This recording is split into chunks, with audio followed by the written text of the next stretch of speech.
Shalom para você que acaba de acessar esse vídeo, seja muito bem-vindo, muito bem-vinda ao canal Mensagens Bíblicas Ilustradas.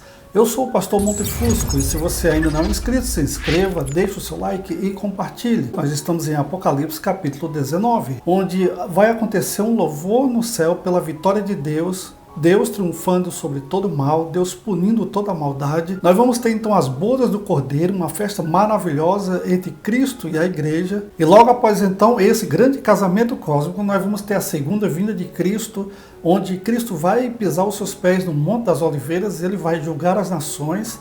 Em Mateus capítulo 24, capítulo 25, vai dizer isso, é onde ele vai separar os bodes das ovelhas, e aí ele vai inaugurar o seu reino milenial, onde ele vai reinar com a igreja por 1000 anos e haverá paz perfeita sobre a terra. Então a besta e o falso profeta que estiverem enganando as nações, finalmente serão lançados no lago de fogo. Conforme eu acabei de falar para vocês na introdução, no capítulo 19, nós temos esse resumo em tela, onde começamos com louvor no céu, bodas do Cordeiro, segunda vinda de Cristo e a prisão da besta e o falso profeta, onde eles serão lançados no lago de fogo para todo sempre e não atormentarão absolutamente mais ninguém.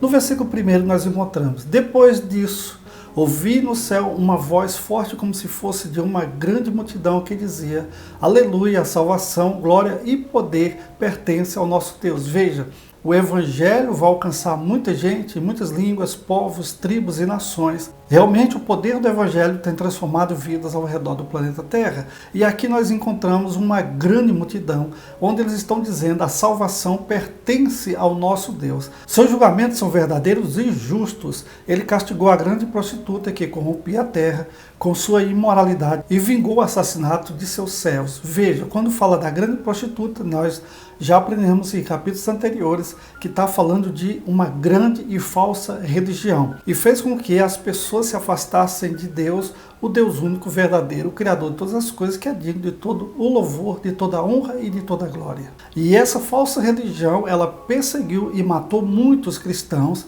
e aparentemente ficou impune, mas agora nós estamos vendo, finalmente chegou o dia da vingança do nosso Deus, o dia em que Deus colocou um ponto final em toda essa maldade do coração do homem. E a multidão disse outra vez: aleluia, a fumaça do incêndio da grande cidade sobe para todo o sempre. Então os 24 líderes e os 4 seres vivos caíram de joelho e adoraram a Deus que estava assentado no trono e disseram: amém, aleluia. Veja bem, novamente Deus está no trono, Ele está no controle de todas as coisas. Veja que agora a grande multidão está louvando, está engrandecendo, porque o juízo de Deus finalmente foi executado na terra.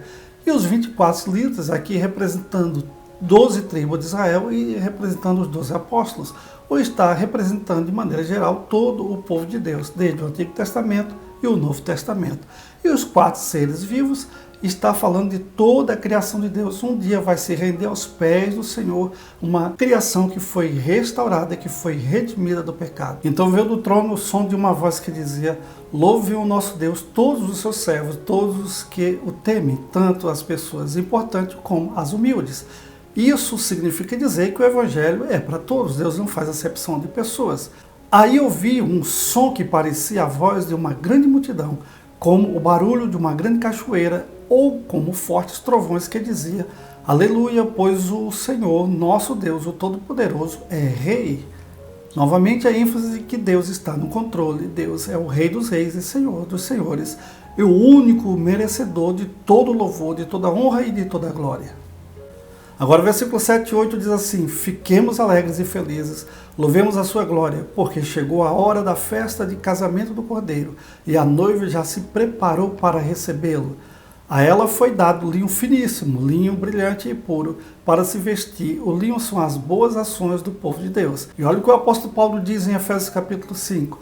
Cristo amou a igreja, e a si mesmo se entregou por ela para que a santificasse, tendo-a purificado por meio da lavagem de água pela palavra, para a apresentar a si mesmo igreja gloriosa, sem mácula, nem ruga, nem coisa semelhante, porém santa e sem defeito. Então o anjo me disse: escreva isso: felizes os que foram convidados para a festa de casamento do Cordeiro. E o anjo disse ainda: são essas as verdadeiras palavras de Deus. Então olha só, meus queridos, como vale a pena servir esse Cristo. Hoje podemos ser considerados um povo pequeno, um povo sem nenhuma influência, um povo que é rejeitado, perseguido muitas vezes, aprisionado, açoitados e mortos por causa do nome de Cristo Jesus. E parece mesmo que nós não estamos do lado certo. Parece que o nosso Cristo é um perdedor, aquele que morreu numa cruz e finalmente ele foi derrotado pelo Império Romano e pelas forças do mal. Não, mas aqui está dizendo claramente, haverá o dia, e esse dia está próximo, meus queridos, em que nós nos encontraremos com Cristo e finalmente estaremos com Ele para todo sempre. E haverá uma grande festa, uma grande celebração. Por isso que nós somos felizes, porque somos convidados para participarmos das bodas do Cordeiro, desse casamento entre Cristo e a igreja, aquela que se tornou noiva e esposa do Cordeiro. Aí me ajoelhei aos pés do anjo para adorá-lo, mas ele me disse: não faça isso, pois eu sou servo de Deus, assim como são você e os seus irmãos, que continuam fiéis à verdade revelada por Jesus. Adore a Deus. Veja, a adoração deve ser unicamente a Deus, unicamente a Cristo, nosso Salvador, unicamente ao Espírito Santo, aquele que nos cela, que nos guarda, esse Deus triuno, Pai, Filho e Espírito Santo, o único que deve ser adorado e exaltado. Agora vamos falar da volta de Cristo Jesus, de acordo com o livro de Apocalipse. Em seguida vi o céu aberto e apareceu um cavalo branco. O seu cavaleiro se chama Fiel e Verdadeiro. Ele julga e combate com justiça. Os seus olhos eram como chamas de fogo e ele tinha muitas coroas na cabeça. Havia escrito nele um nome que ninguém conhece, a não ser ele mesmo. O que nós temos diante dos nossos olhos agora? Que esse Jesus Cristo, fiel e verdadeiro, ele não engana. Quando ele faz uma promessa, ele cumpre. Ele diz que vai voltar e ele vai voltar. Ele diz que vai nos levar para a glória eterna e assim será, e que haverá um grande banquete para nós preparado na eternidade. O grande casamento entre Cristo e a noiva. Nós somos noiva de Cristo e por isso nós devemos continuar servindo esse Cristo com todo o nosso coração, sem nenhum temor, porque a recompensa será realmente muito grande. Ele julga e combate com justiça. Justiça só existe em Deus. No mundo não há justiça.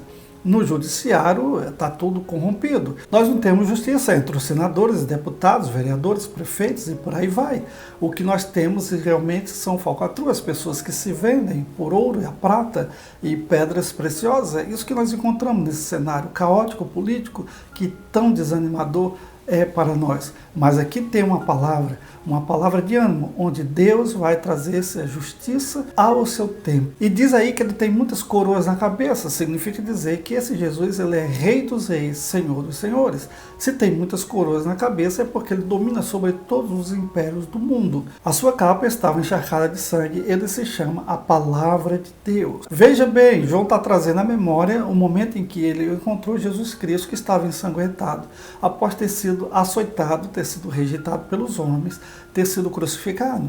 Veja que os homens lá embaixo na cruz, eles sortearam a capa de Jesus Cristo, a túnica de Jesus Cristo, e eles estavam zombando de Cristo, mas agora esse Jesus está vindo aqui para julgar aqueles que não se submeteram à sua vontade e não se entregaram lealmente a ele.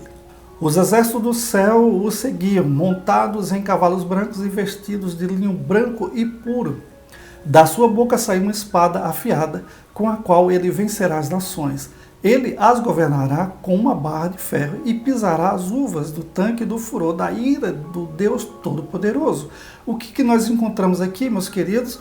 Que Jesus Cristo, quando voltar, ele não vai voltar mais para ser rejeitado, para ser crucificado, para ser condenado, para ser julgado pelos homens. Não, absolutamente. Ele agora é juiz, ele é Senhor, ele é Rei dos Reis. E ele virá montado em cavalos brancos, quer dizer, em pureza, em santidade, inigualável. Não haverá uma terceira guerra ou uma quarta guerra, como se costuma dizer, nessa vinda de Cristo. Não, é com a palavra da sua boca, a palavra afiada. É com a palavra, com o poder que ele tem na sua palavra. A palavra que ele ministrou de salvação foi rejeitada, mas a palavra condenatória ninguém pode rejeitar. Pelo poder da sua palavra, os mundos foram criados, terra e céus e tudo que neles há.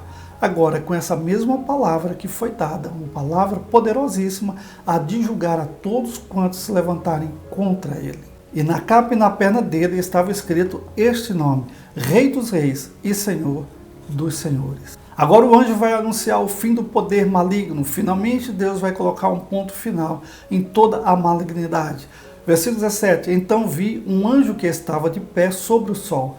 Ele gritou com voz forte, dizendo o seguinte para todas as aves que estavam voando bem alto: venham e se ajuntem para o grande banquete de Deus. Venham e comam a carne de reis, de generais, de soldados, de cavalos, de cavaleiros e de todas as pessoas, sejam escravas ou livres, sejam importantes ou humildes. Resumindo, o juízo de Deus vai alcançar a todos. Ninguém vai escapar desse juízo. Versículo 19. Depois vi o monstro, ou a besta, e os reis do mundo inteiro, e os seus exércitos reunidos para lutar contra aquele que estava montado no cavalo e contra o seu exército. Olha que ousadia. Esses aí estão se achando poderosíssimos. Lembra que o anticristo vai reinar, ele vai receber essa autoridade, esse poder pelos governantes das nações. Então todos se ajuntaram agora contra Cristo. Veja que a batalha sempre foi entre o bem e o mal, entre a verdade e a mentira. As pessoas rejeitaram a verdade e se entregaram à mentira. E por isso agora odeiam tanto o povo de Deus, odeiam tanto a Cristo, odeiam tanto a palavra de Deus. Mas agora chegará o momento da grande batalha final, batalha entre aspas, porque Jesus Cristo dirá uma única palavra de poder e tudo será extinguido. Mas a besta foi presa e com ela o falso profeta que fazia sinais em seu nome. Sinais que enganaram todos que haviam recebido a marca da besta e adoravam a sua estátua. Tanto a besta como o falso profeta foram lançados vivos no lago de fogo que arde com enxofre. Com Deus não se brinca. O Deus que é longânimo, misericordioso, deu tempo demais para que todos se arrependessem. Não quiseram, e agora o juízo de Deus os alcançou, e a besta e o falso profeta, esses que trabalharam para o dragão, agora foram julgados eternamente. Versículo 21, os seus exércitos foram mortos pela espada que saía da boca daquele que estava montado no cavalo branco. A palavra de poder vai ser a palavra usada como instrumento para julgar aqueles que se levantaram contra Deus, aceitando a marca da besta e adorando a imagem da besta. E todas as aves comeram da carne deles até não quererem mais, ou seja, ninguém escapou. Aplicações para a nossa vida. A Bíblia diz que o mundo jaz do maligno. A cultura, a economia, todo o sistema produzido pelo homem está contaminado pelo pecado. Isso é um fato.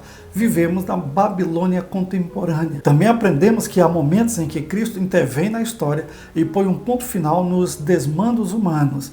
A igreja não deve ser achada em falta, mas deve ser vigilante. A vitória é garantida. Shalom a todos vocês, muito obrigado pelo carinho da companhia de vocês. Espero que Deus os abençoe ricamente. Se você ainda não é inscrito, se inscreva, compartilhe, deixe o seu like. Até a próxima oportunidade.